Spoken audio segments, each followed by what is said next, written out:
राधे राधे दोस्तों। आज कामदा एकादशी है। दोस्तों, आज हम आप सभी के लिए कामदा एकादशी व्रत की कथा लेकर प्रस्तुत हुए हैं।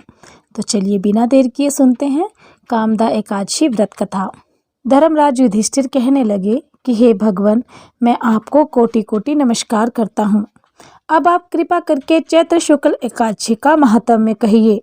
तब श्री कृष्ण कहने लगे कि हे धर्मराज, यही प्रश्न एक समय राजा दिलीप ने गुरु वशिष्ठ से किया था और जो समाधान उन्होंने किया वो सब मैं तुमसे कहता हूँ। प्राचीन काल में भोगीपुर नामक एक नगर था। वहाँ पर अनेक ऐश्वर्यों से युक्त पुंडरीक नाम का एक राजा राज्य करता था।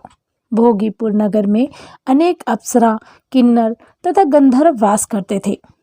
उनमें से एक जगह ललिता और ललित नाम के दो स्त्री पुरुष अत्यंत वैभवशाली घर में निवास करते थे। उन दोनों में अत्यंत स्नेह था, यहाँ तक कि अलग अलग हो जाने पर दोनों व्याकुल हो जाते थे। एक समय पुंडरीक की सभा में अन्य गंधर्वों सहित ललित भी गान कर रहा था।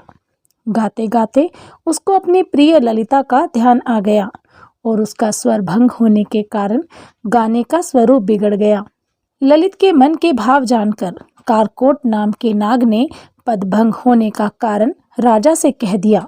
तब पुंडरीक ने क्रोधपूर्वक कहा कि तू मेरे सामने गाता हुआ अपनी स्त्री का स्मरण कर रहा है, इसलिए तू कच्चा मांस और मनुष्य को खाने वाला राक्षस बनकर अपने किए कर्म का फल भोग। पुंडरीक के श्राप से ललित उसी क्षण महाकाय विशाल राक्षस हो गया। उसका मुख अत्यंत भयंकर, नेत्र सूर्य चंद्रमा की तरह प्रदीप्त तथा मुख से अग्नि निकलने लगी। उसकी नाक पर्वत की कंदरा के समान विशाल हो गई और गर्दन पर्वत के समान लगने लगी।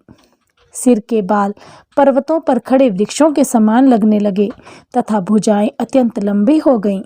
कुल मिलाकर उसका शरीर 8 योजन के विस्तार में हो गया। इस प्रकार राक्षस होकर वह अनेक प्रकार के दुख भोगने लगा। जब उसकी प्रियतमा ललिता को यह वृतांत मालूम हुआ तो उसे अत्यंत दुख हुआ और वह अपने पति के उद्धार का यत्न सोचने लगी। वह राक्षस अनेक प्रकार के घोर दुख सहता हुआ घने वनों में रहने लगा। उसकी स्त्री उसके पीछे पीछे जाती और विलाप करती रहती। एक बार ललिता अपने पति के पीछे पीछे घूमती घूमती विंध्याचल पर्वत पर पहुंच गई, जहां पर श्रृंगी ऋषि का आश्रम था। ललिता शीघ्र ही श्रृंगी ऋषि के आश्रम में गई और वहां जाकर विनीत भाव से प्रार्थना करने लगी। उसे देखकर ऋषि श्रृंगी बोले, हे सुभगे, तुम कौन हो और यहाँ किस लिए आई हो? तब ललिता बोली, हे मुने, मेरा नाम ललिता है। मेरा पति राजा पुंडरीक के श्राप से विशालकाय राक्षस हो गया है। इसका मुझको महान दुख है।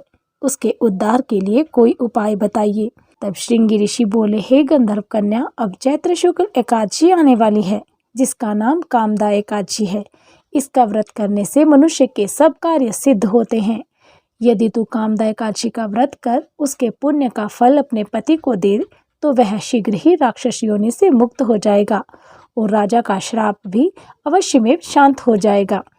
मुनि के ऐसे वचन सुनकर ललिता ने चैत्र शुक्ल एकादशी आने पर उसका व्रत किया और द्वादशी को ब्राह्मणों के सामने अपने व्रत का फल अपने पति को देती हुई भगवान से इस प्रकार प्रार्थना करने लगी, हे प्रभु, मैंने जो यह व्रत किया है इसका फल मेरे पति देव को प्राप्त हो जाए, जिससे वह राक्षस योनि से मुक्त हो जाएं। एकादशी का फल देते ही उसका पति राक्षस योनि से मुक्त होकर अपने पुराने स्वरूप को प्राप्त हुआ। फिर अनेक सुंदर वस्त्र आभूषणों से युक्त होकर ललिता के साथ विहार करने लगा।